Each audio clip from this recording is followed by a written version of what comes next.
122 സങ്കീർത്തനം.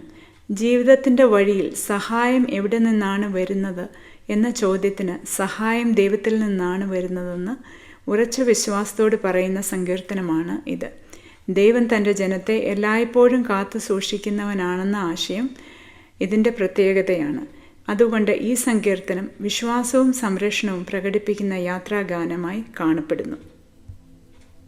സങ്കീർത്തനം 122. യഹോവയുടെ ആലയത്തിലേക്ക് നമുക്ക് പോകാമെന്ന് അവർ എന്നോട് പറഞ്ഞപ്പോൾ ഞാൻ സന്തോഷിച്ചു.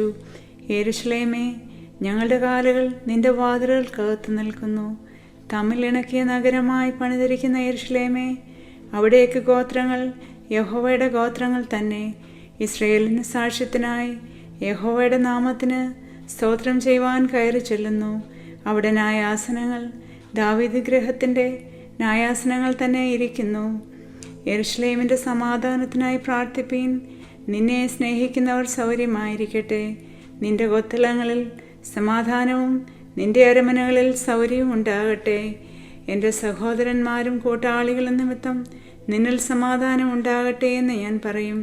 നമ്മുടെ ദൈവമായ യഹോവയുടെ ആലയം നിമിത്തം ഞാൻ നിന്റെ നന്മയെ അന്വേഷിക്കും. ദൈവമേ, സ്തുതി നിനക്ക് യോഗ്യമാവുന്നു. ബാരക്മോർ.